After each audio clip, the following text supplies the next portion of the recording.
Hey, this is Corey. Before we start today's podcast, I want to ask you a quick question. Is your life as fulfilling as you thought it would be? I don't know what area of your life that you feel you're falling short. I know I have different areas of my life at different times. Maybe you want to reignite the passion with your spouse. Maybe you want to be able to walk into a room with confidence. Maybe you're trying to achieve some different health goals or trying to be more patient with your kids. I don't know what it is, but what I do know is from coaching one-on-one executives for the last few years, I find myself repeating the same thing over and over. And the reason being is because we are not alone. We're all battling some of these same situations. So my encouragement to you is join this challenge that I'm launching here in a few weeks, where I'm taking a lot of this content that I use with leaders and putting in videos as well as group calls that we can grow through this together. The challenge is called the Confident, Consistent Leader. It will be a challenge over a 30-day period to help you grow. Head over to my website at corymcarlson.com/leadership to learn more. On to today's episode. Thank you.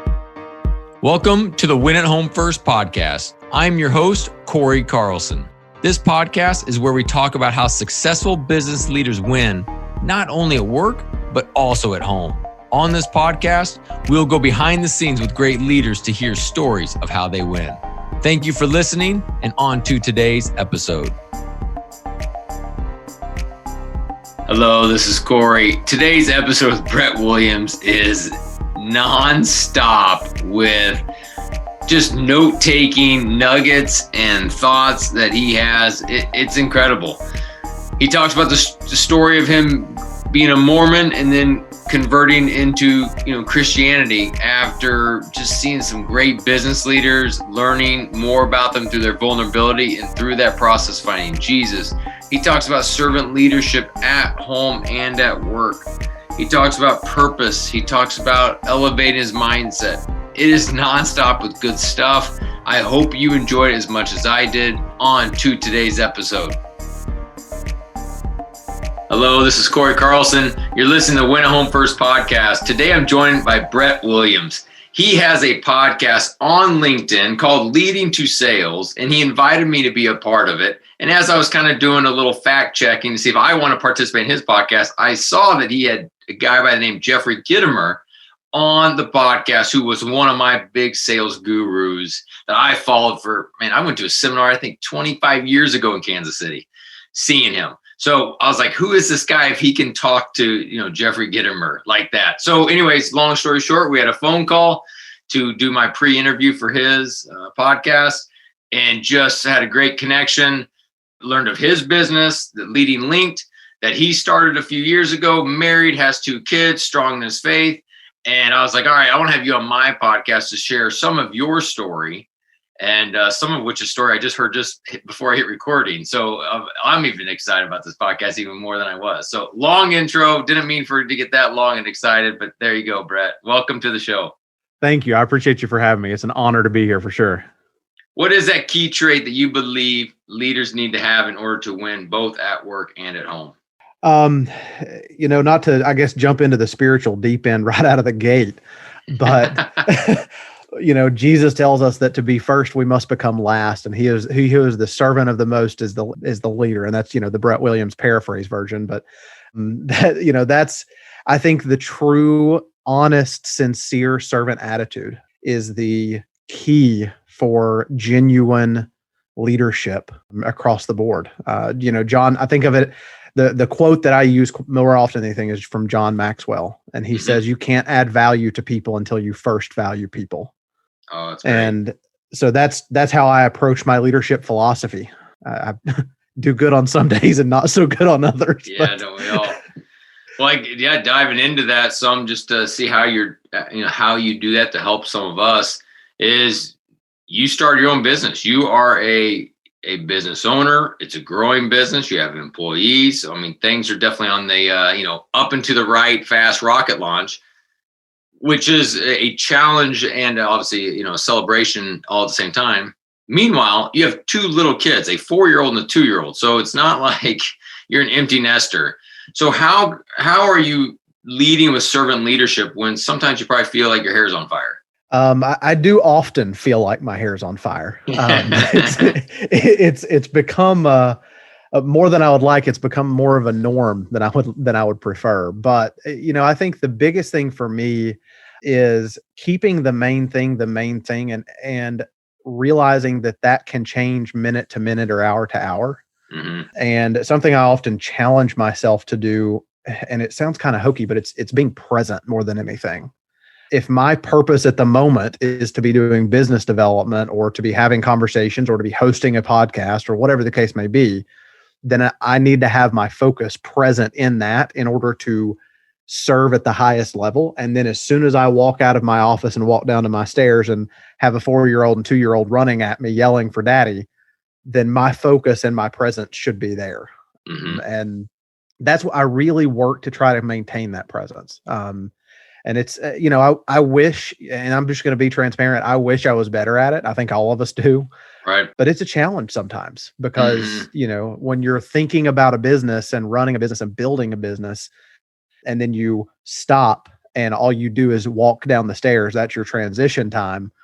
You have to take the time or, have a ritual or whatever you do just to stop yourself enough to realize, okay, now it's time that I'm going to fully engage and be present with my family. Mm-hmm. And it's a challenge. I want to press into this some. And here's the reason why is I post every day on LinkedIn, as you probably know, and you see it in your feed, but every day. Today I posted a story, true story, of Caleb, my 8-year-old, and myself. And the story happened a little bit ago, but he's telling me about something that happened at school. I had my phone in my hand, nodding my head, and basically said, what should I do? And I said, I have no idea. What was the story? Please tell me. And then he called me out. You shouldn't have been on your phone. Yep. So it was an awesome deal. Obviously I felt like crap, but it was a great exchange. But I posted it today on social media. And the reason I'm bringing all this up is I have been overwhelmed in a good way with private messages or even just likes, comments, but a lot of private messages of like that hit home. And like I said, I post every day and it doesn't happen all the time. Sometimes it goes dark. So a lot of people need to hear this, Brett. And so how are you doing? I know you don't have every day is perfect, but how do you be intentional, especially when, a lot of your office stuff is in your own house? Yeah. And I think for me, there's a couple of pieces is that as difficult as it was, I opened the door to my wife a long time ago to call me out and we do it in love and we do it with respect, but it happens a lot more often than I would like that she's like, hey, where are you at right now? And just having that check enough to realize, and frankly, sometimes it ticks me off. Like, I've just got to get this one thing done. Yeah. But I open that up. And then, the other piece is that as much as I can, I really work to eliminate the electronics from 5 to 7. My kids are young enough; they're going to bed between 7 and 7:30, and so when I stop, I have a firm stop time that I'm at least going to break. And then if I need to stay up from 9 to midnight working on something, I can. Mm-hmm. But I really work to try to just cut off those electronics and set them to the side, and realize that if I don't, I just think about the implications if I don't. And I just think about the importance and the responsibility of the relationship I have to my kids. And that if I'm not present and I'm just in the room, then I am truly forsaking a very big responsibility, and it's going to have an impact. Mm-hmm. And like I said, I wish it's probably more often than not that I'm not as intentional as I'd like to be about it. But my wife has no problem calling me out. No, that open door is a very good thing. Do you have an open door towards her as well? I do. And she's agreed to it. She is better at it than I am, though. Yeah, no, that's good. What does servant leadership look like towards your spouse? What are some examples that you've seen play out in your guys' relationship? I think the biggest thing for me when it comes to Anna and I is, regardless of where I'm at in my state of mind, regardless of how bad my day has been or how challenging things have been, is remembering that it's my job to lift her up and to meet her needs. And this, it's a two-way street. But going to Ephesians, Paul tells us, that we are to submit one to another. And you often hear that used in different terminology, but he also says submit one to another.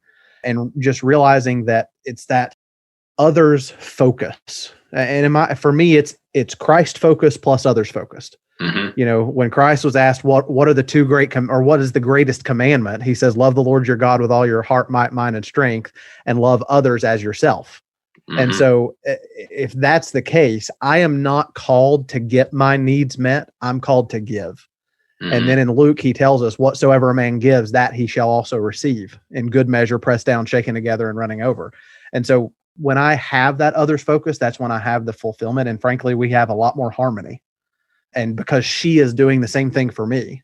But when we both go into these, we call them toxic cycles, because we do it just like anybody. God knows we're far from even probably competent at this. Yeah. But we're not talking perfect. We're talking even just competent. No, exactly. I'm with you.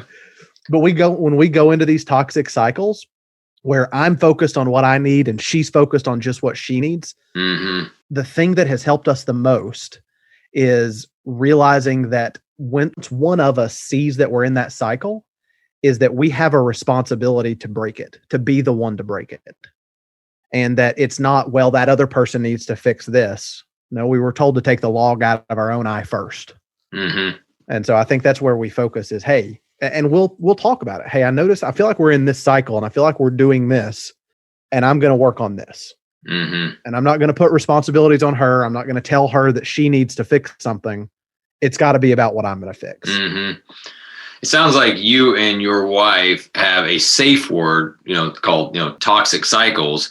For us, a mentor shared something with us years ago and that idea of a safe word. And we chose roommates.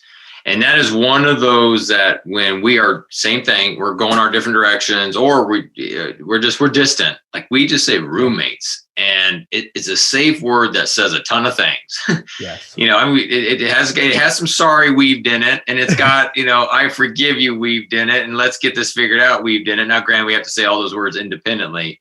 But just kind of saying we bring in roommates. Oh, it's awesome because it kind of gets the ball rolling in the right direction. So it sounds like you guys have something similar with toxic cycle. Yeah. And that's, there's a guy that I listen to quite often. His name's Joe McGee. He's a pastor who focuses on men, leadership, and family. I guess he's an evangelist because he's an itinerant. And one of the things that he talks about that we came to an understanding of is that you don't find a great marriage, you build a great marriage. Mm-hmm. So when we came to that agreement and had that understanding that love is a choice and love is a choice to give consistently, that it's not about, he calls it a Twitter-pated feeling, which I love. That's the Southern in him, but it's not a Twitter-pated feeling. It's a choice to give. And we see that demonstrated by God giving to us. And that's what we're supposed to continue to do. Yeah. If we are to die daily. Yes, exactly. To our spouse. And so absolutely, man. And then switching gears just a little bit towards your company, what does servant leadership look like in your company? Because a lot of, listeners are business owners or business leaders, and they've got direct reports. And so what's servant leadership looking like for your company? I think there's two pieces to me. The first one is to realize that I don't run a company, that I lead a group of people. And that in leading a group of people, my purpose with each and every one of those people is to treat them as individuals and to realize that the way that I grow my business is by helping them grow into the gifts that they've been given. Mm-hmm. And it's spending time with people and identifying those and equipping other people to spend time with people and identify them. Mm-hmm. And so it's, part of it is understanding that part of my job is to raise up leaders within my own company so that they can then go forward, even if they're not in management or structurally going to be a leader. The more leaders that I help raise up with that servant mindset. So from a tactical perspective, I have regular interaction with all of my employees. Well, not with all of mine, the majority of my employees, and I deal with them on a human level.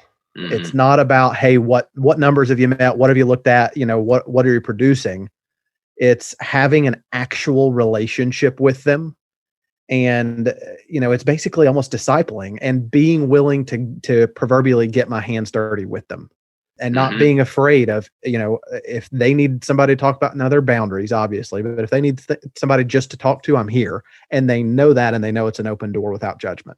Mm-hmm. But going in, I mean, there are times that I've gone in and done what some people would call the most menial of tasks that I should not be using my time for, because I knew what was going on in somebody's life and they needed backup. And I just saw it. And so I bounced in there and I did it. And so I think that's a big piece. Is it's not about, hey, you've got to be in every piece of your business and with every employee, but it's about having those relationships where you know where somebody's at, and you're also building up other leaders to build those relationships as your company grows. Mm-hmm. Sounds like you lead a lot with, we talk about the 5 capitals, but purpose and people over profits. Oh yeah. And so in doing that, the purpose piece is definitely vision and values. And with your company, I assume you've got a clear, defined vision as well as identified in our values. Yeah, so we're actually in the process of reworking this because we've made some recent shifts as an agency as to who we're helping. Because frankly, for a long time, I was very profit driven, and it's not that I don't mind. I mean, I'm not against profit, but for a long time, I had my focus primarily on profit, and so we were very big in helping people in the corporate space, helping large corporate companies.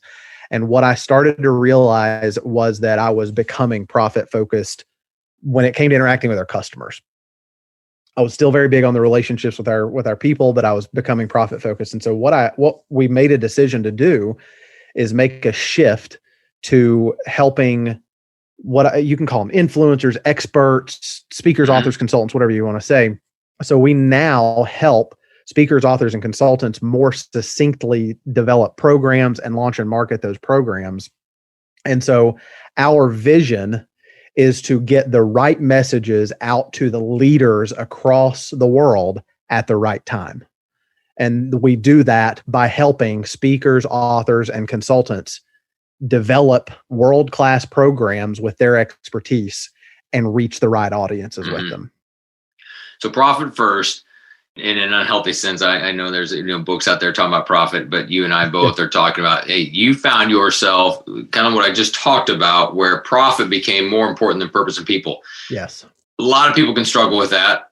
Tell me more about that. What did it look like? What was the aha? Like, oh my goodness, all I care about is money in this. All I care about is profit. What was some of the shrapnel that was happening where you could see the purpose and the people falling off to the side? I'm very fortunate and blessed that I have a business partner who also has an open door into my life. And I had been driving very hard towards some very specific goals that we had in dealing with the corporate arena, dealing with larger B2B companies. And it was all around because they were bigger deals, quite frankly. And that's probably being more transparent than he would even want me to be. But these were bigger deals. They paid better. And that was where my mindset was. And one day he said to me, I can't even remember what the context of him bringing this up was, but he looked at me and he said, "Why are we doing this? What impact are we really making helping these companies?" And it just caused me to pause long enough to say, well, the impact I guess that I'm thinking about is our profit. It's our bottom line. That's the impact that we're making. And he said, "Is that really what we want our legacy to be?" And I thought, my God, where has my brain been? Love that. And so I stopped long enough, and it's just, to me, it's God working the right people at the right times at the right places. And Jeffrey Gitomer, like I said, like you mentioned, is a mentor of mine. And he introduced me to another gentleman who's by the name of Joe Soto. He and Jeffrey are both mentors of mine. And Joe and I got on a call, and I kind of just poured it out to him. This is what we've been doing. I feel like I'm getting a lot of resistance in this. We're being profitable. We're we're helping people, but we're helping, if you will, marketing managers or VPs of sales and marketing keep their jobs. Like that's the purpose that we're fulfilling right now. And I'm just starting to feel like I'm getting a lot of internal resistance about this. And he started having a conversation with me, and he kind of pulled it out of me. And he was like, well, where would be somewhere that you would actually be excited to help people? And I've always been a big reader and a big personal development person. That's, how I came across Jeffrey and so many other people, including yourself. And so whenever I was talking to him about how, I see the power in that, he said, then why aren't you trying to help those people get the right messages out? He said, because that's really what your company does. That's what marketing is. You're helping people get their message out to the right people to impact them. And he said, how about rather than helping specific types of companies that are large B2B companies sign $1 million contracts so they can transport raspberries from Central America to Georgia. Right. How about, rather than doing that, how about you help people that are helping other people develop? And because I have been sewed into so much, he said that, and I almost got emotional on the phone with him, because the idea of being able to do that, it struck a deep chord, because it's made such a difference in my life. And so we just decided, I got off the phone with him and I called my business partner and I said, I just talked with Joe and this is what we talked about. And we both just felt a peace about it. And we're like, okay, well then this is where we're going. That's a great story, Brett. I love the vulnerability, openness of, hey, you went towards profit. And then a little bit of the shifting, leading more kind of into your passions and what you want to do, and going after it that way. That question of why are we doing this? That needs to be a part of your vision, values, kind of on the wall for you. Not only you as a reminder, but to your team, because all of us. It's the why. Why do we get up every day? Yeah, absolutely. You're spot on there. Have you done a vision and values for your family? And for in your personal life? We have, and some recent events have made us actually, it's funny because I feel like I'm just reevaluating vision and values everywhere, because some recent events have made us stop and go back and reevaluate some things. There have been some various calls that God has put into my lap that have made us stop and say, okay, well, what are we doing now? Before, we didn't really have a good vision and values. It was kind of like a feely type thing. We feel like this is where we're going, or we think this may be where we're going, but we weren't really clear on it. And in the past couple of weeks, my wife and I, because of these calls God has dropped into my lap, have been like, okay, we need to get clear on some things, and clearer than we have been. Oh, that's great. I talk a lot about vision values with clients. I talk a lot about vision values here. Just this morning, I was at a client company who brought me in to do a big vision value session for their entire leadership team. And so it's definitely top of mind. Yeah. But one of the things that it constantly talk about with a vision statement, why it's so important, not only that companies to have, but individuals to have, is because it helps you lean choices up against it. Yes. Otherwise, we say yes to everything, especially me. If I'm not in a healthy place, I could be approval driven. I could be ambition driven, and it's yes, yes, yes to everything. Yep. But by having a vision statement, for my company, also had a vision statement for my personal life and our family has one as well. It allows us to lean things up against there and say yes or no. And so it sounds like already you guys are starting to wrestle with that with some of these recent events in your life, and using it to make as a great filter. Yeah. No, and that's one of the biggest things that we've come up against, is realizing that we had fallen into that yes to a whole lot of stuff. And, not quite, having like a meltdown moment, but having that moment of, I can't do all this. And once we had that moment, it was like, okay, well, why are we prioritizing these things, and how should we prioritize them? Mm-hmm. And that's what led to the conversation. Okay, we need to get clear about the direction we're going, and so that we can measure those and look through that lens. Thank you very much for listening to today's episode. I hope you are enjoying it so far. Before we go back to the rest of this episode, I want to share with you my book, Win at Home First. Some of you have read it, so thank you very much. For others of you, you have not. And I encourage you, if you're looking for a resource to help you with these times of your work is now in your home and your home is now in your work, and what this looks like, this book is being helpful to many leaders like you. Forbes magazine said it was one of 7 books everyone on your team should read. And the book is broken up into 4 different sections to help you. First is about you, understand who you are. The second is marriage and ideas and tips to help with your marriage. Third is parenting. And the last is work. So these 4 different sections to help you recalibrate during this time and to help move forward. So if you are needing additional resources, I encourage you to check out my book, Win at Home First. It is available on Amazon as well as Audible. And so on to the rest of the episode. Thank you very much.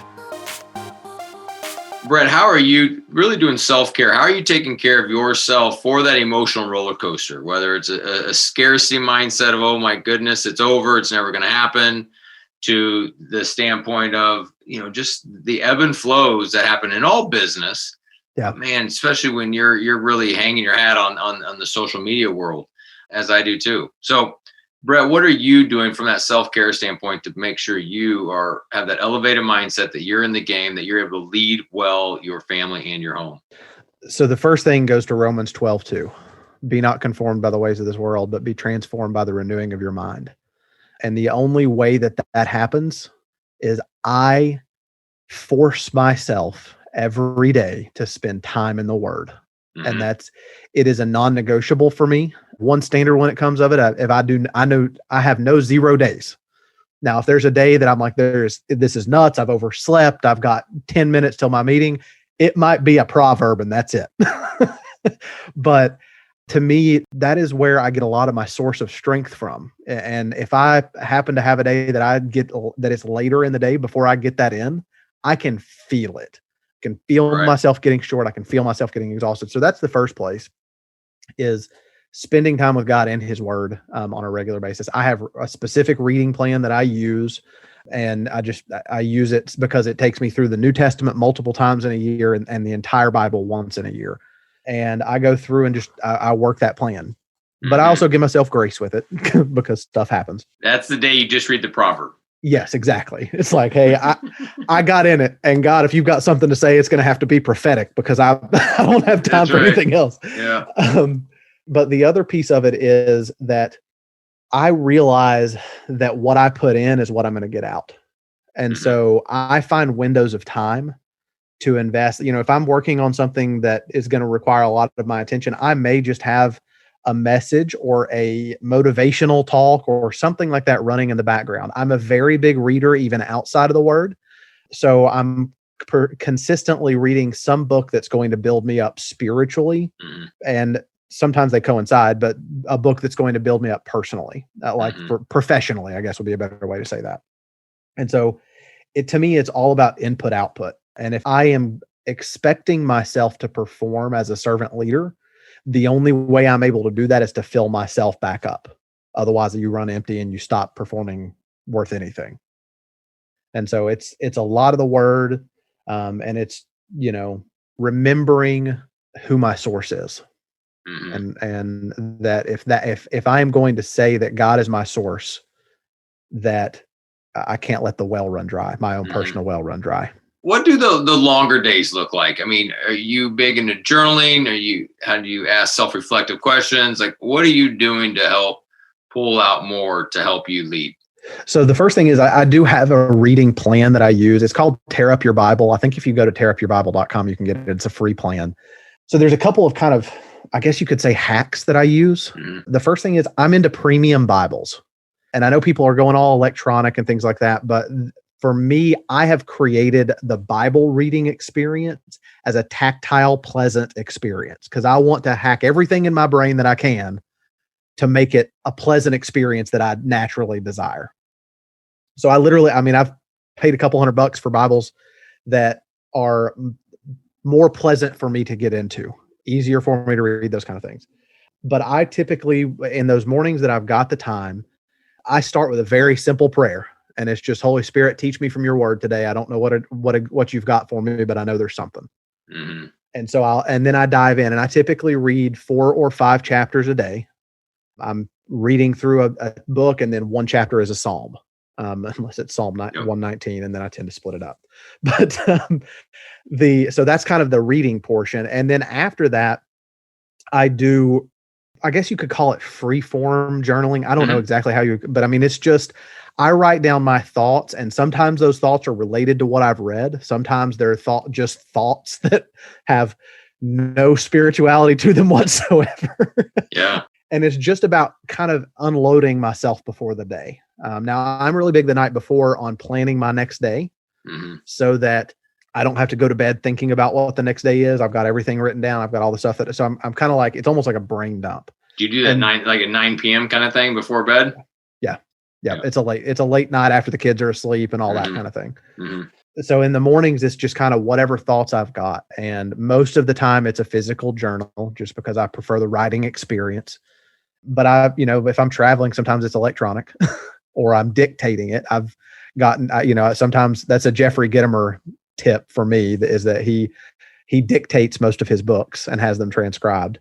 And I'll sometimes have my journaling that's just dictation because I'm in a flow of thought. Yeah. You may never do anything with the dictation. Yes. But that's at least what you're doing, right? Yeah. And so that's it. And then prayer. I mean, it's, I believe very strongly that one of the biggest challenges that I early on in my Christian walk had was that I often treated prayer like a drive-through. Mm-hmm. I pulled up to the speaker and I said, "Hey God, I'm thankful for this, and this is what I need, and this is what I'm looking for, and I'll pull around to the next window and hope you have a good day." Yeah. I'll take a milkshake with it. Exactly. And yes, I want a biggie size. But now it's what I've started to really focus in on is incorporating just that. You may call it meditation, you may call it any number of things, but that time of just stopping and allowing it to be a two-way conversation. Anyways, for you, has there been a moment where it was hey, Brett, hand over your small story for this greater story? And what did that look like? There have been more than one moment. There have been multiple moments of that. I'll go back, if you will, a bit. I was actually raised Mormon and spent 17 years of my life from birth until 17 years old as a Mormon. I'm a member of the Church of Jesus Christ of Latter-day Saints. And at 17, I found myself challenged with some things of, if you will, just scripture. As a Mormon, I carried a King James Bible and would tell people that I believed that it was, God's message to us. But then somebody said, "Well, what about this verse, this verse, this verse, and this verse?" And I thought, that does not line up with my Mormon faith. And so that doesn't make sense. And so I went on a journey of leaving the Mormon church, and I was a fourth generation Mormon. So at 17, I was effectively asked to leave my house because I had 5 younger brothers and sisters, and was told that if my influence was going to be leaving the church, that was not an influence that was welcome in that house. And so I went through a process, and it was a multiple year journey. I mean, I was 25 when I really had a true salvation experience with God. And that journey from 17 to 25 went through atheism, attending various Protestant churches, getting baptized into the Catholic Church of all things. And then, like I said, ultimately atheism. And then through a group of Christian business owners who I saw on a daily basis that ended up in a mentorship role for me, I saw them living their faith. And I was very secretive about the fact that I was atheist around them. I didn't want them to know that I was an atheist. But I saw them living their faith in a daily, real, tangible way on a daily basis. And it made me question a lot of things. And then there was a weekend conference, and at the end of that conference on a Sunday morning, they had an optional non-denominational worship service, and I was going to save face. It was actually my wife and I, we were both atheists at that point, and I was going to save face. I did not want them to know that I was an atheist, so I went to save face, and someone at that worship service shared their testimony, and it connected with me in a really weird way. And we had a lot of similarities. They were just about 20 years ahead of me. And through that conference, that's where I gave my life to Christ, and my wife and I both. And it was a very overwhelming experience. I can get into a lot of details, but I'm not going to, because it was there was no question that God's hand was moving. And since then, it's been an amazing walk. But one of the moments that you're talking about right now, other than my salvation, has happened in the past few months. Is one of the things that I have wrestled with since that time is really devoting myself to God and giving over to Him trust. I had a very interesting childhood, and one of the things that happened, I'll just kind of go from a high level, is a few months ago, I believe it was, time's kind of starting to run together because of the quarantine, but a few months ago, I really felt in my morning quiet time that I was getting a word from God that He wanted more from me. And I didn't know what it meant. I didn't know what it looked like. And I wrestled with it for a couple of months by myself. I didn't mention it to my wife because I didn't know what it meant. And I knew there would be a lot of questions there. And more from me usually means more from us. Exactly. Yeah, exactly. And so I shared with her at one point, once I finally got clear of, okay, God, what does this look like? What are you wanting? Like, I don't understand what you're wanting with this. And it became very clear to me that outside of my business, that God was calling me to some sort of call of full-time ministry. And I know this is a surprise to you. I didn't even mention it before, but God was placing a call of some sort of full-time ministry on my life. And that scared the crap out of me, to be frank. Yeah. And I release to that. And I was like, okay, God, I don't know what this is going to look like, but okay, I'm going to let this evolve and I'm going to let you show me what it looks like. And I really wrestled with it for a long time. I shared it with my wife and I said, I don't know what this means. I don't know what it is. All I know is that there's something going on and I'm going to let God take us down whatever path it is. And we were sitting in bed one night. I don't think I've ever shared this anywhere outside of my bedroom, which is a little bit interesting. We were sitting in bed one night. Hey, it's private, just me and you talking. No one's listening. Yeah, nobody's listening.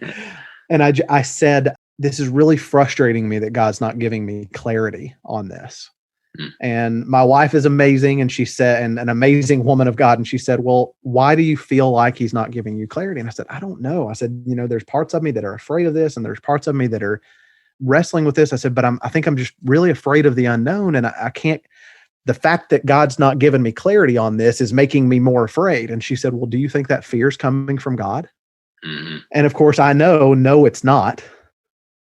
And so it made me stop for just a minute. And it was one of those moments where very clearly, much like you're talking about, not audibly, but just a very firm check in my spirit. If it was any louder, it would have had to have been audible, of God saying, Brett, your entire Christian walk, you've not fully trusted me because of things that's happened to you in the past.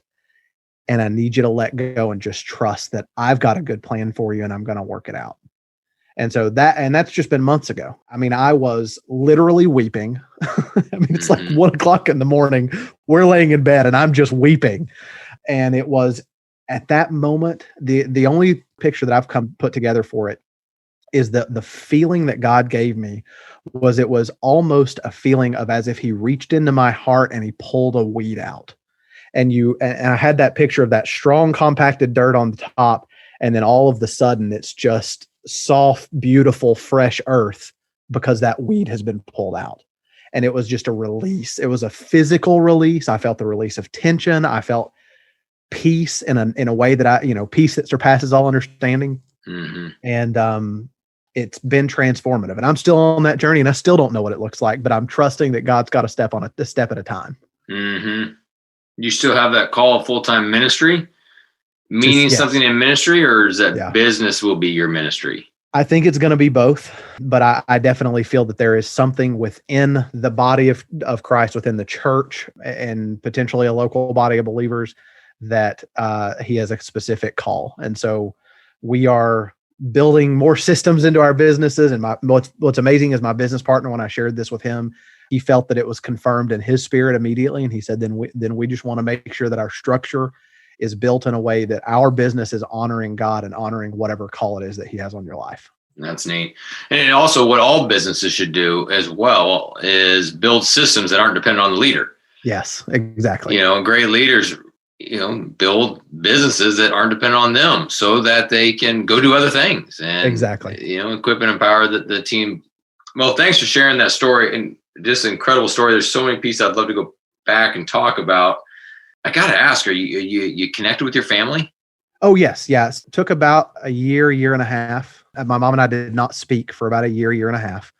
And then after things kind of, I guess you could say, settled down, we started, reforming a relationship. And now we have a very amiable relationship. We spend time together and all that. From the outside, it would look very normal. And there's not really a big rift there anymore. And as of now, you and your wife and your family, only Christians, and then they are still Mormon? 2 of my 5 younger siblings have actually come to faith in the Lord. Yeah. But outside of that, the rest of the family is still Mormon. Yeah. Well, that's just neat. Well done. Way to be bold at 17. Unbelievable. And I love the journey that you took from 17 to 25 and, atheists, getting baptized, all those pieces you talked about. One thing you said that jumped out at me, well, there's a couple things, but one I want to hit on now is these leaders, those business leaders you're spending time with, were living out their faith that caused you to question what you thought was theology. Yeah. I got to ask, what were they doing that felt, I guess, more Christ-like than what you thought they should have been doing? So up until that point, outside of the Mormon church, the majority of the interaction that I had in the Christian faith was very much a Sunday morning faith. You saw the people that they were come in and they were religious on Sunday morning, And then Monday through Saturday, they did whatever they wanted. And I'm not talking about like they were going to raves and doing drugs Monday through Saturday. It's just that I didn't see any real impact that their faith had on their daily walk. And it could have been my perspective. I'm sure there were a lot of those people that did. But when I started to interact with this group of business leaders that, it was just, there was no question, it was God that put me in their sphere of influence. I saw that their faith permeated everything that they did, and not in a weird way. Right. That they were authentic about their relationship with Christ, and that they didn't separate anything about it. And I saw them anytime I had questions around things that I guess you could say principles in their life, it all went back to their faith. It all went back to biblical principles and understanding. And they were willing to be vulnerable and open. And that was huge to me, because you didn't see that. There was no facade. I didn't get an impression of, well, okay, hold on, let me put my Christian hat on while I'm talking to you. They spent so much time, and it's a word picture, and I don't think it's the best one, but they spent so much time putting Jesus in that there was no option for them other than for Jesus to come out in everything that they did. That vulnerable and authentic, all those things you saw, that was the same part of my story, as I mentioned, in Denver. I just had some cool guys that were strong believers. Yeah. And they put down the veneer and went all this tough guy stuff. And so that really, it just is neat how last night I was around a campfire with a bunch of guys in my kind of neighborhood, and we ended up talking, going pretty deep, talking about this stuff. But this idea that we were reading Acts and talking about how it's neat, how throughout Acts, there's different individuals that were kind of called upon at different times because they could communicate a certain way to a certain group. So you had Saul being converted to Paul. So he was obviously handling a bunch of people. Then you had Stephen having a bunch of people. And then for some reason, it was Peter talking to, Cornelius, the centurion, to have him involved. So how everyone has a different vessel that's going to talk to them, just like we can be that influence to somebody else. I mean, someone may not like our style, our voice, what we say, but people are out there that do it. So it's that reminder that each of us have to be bold, because there's someone who needs to hear from our mouth. There's someone that needs to hear the way we deliver it. And so I think that was so cool hearing you say it, because, it was that one group that really opened your eyes. And then the other piece that I love is you made the comment at that ending of the conference, it was their testimony that pretty much sold you, if you will. Yeah. Testimony sold you over all the theology you knew. And I think we forget that sometimes it's just, we know it in business, story sells. But in the exact same way, when we're sharing our faith, or we're sharing how to lead families well, or how to lead companies well, stories sell. Instead of just saying what to do, it's just go live it and embody it. That's awesome. Well, and we saw it in how Jesus taught. But, I think the other piece is there was so much preparation of my heart that led up to that conversion moment. Greg Kokel talks about this in his book, Tactics.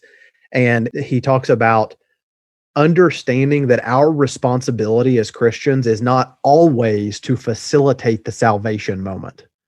Our responsibility as Christians is sometimes to put that rock in somebody's shoe based on a conversation. And he talks about in his book exactly how to do that. But that's the thing is understanding that not every interaction at an IHOP is going to be a ugly crying, give my heart to Jesus moment of somebody who was not a believer. And just realizing that we need to be sensitive to the Spirit of God in every interaction that we're in, and realize that sometimes, and I think it was C.S. Lewis who said, for some unbelievers, your life is the only Bible they'll ever read. And I don't think it should be the only Bible that anybody ever reads, but I do believe that sometimes it is our responsibility to just be an example, and God will use that. And Jesus talks about some people plant and some people harvest. And sometimes we're the planters and sometimes we're the harvesters. Yep. Oh, man, so good. Man, you are a wealth of wisdom. Thank you so much for sharing it with the Win a Home First audience. What is the best way, Brett, for people to get a hold of you? LinkedIn is an amazing way. That's hands down probably the best way to get a hold of me. Mm-hmm. And then you can always just check out our show. It's on all the various podcast platforms. But yeah, LinkedIn's hands down probably the best way. Just look me up. I think it's Brett.Williams1 is the way my profile is. Right. All right. We'll put that in the show notes. Brett, thank you so much for your time today. Thank you, Corey. I really appreciate you for having me on. I want to thank you for listening to my podcast, Win at Home First. I am so grateful to hear from listeners like you that this content has been helpful. So now I would love for you to pay it forward. I want to get this message in the hands of more listeners. We need leaders to be winning both at home and at work, especially during this time. So please take a minute to share this episode with somebody you think would find value in it, as well as rate and subscribe. As a thank you, please visit my website at corymcarlson.com to download a free resource that people are finding value in. Thank you very much. This is thepodcastfactory.com.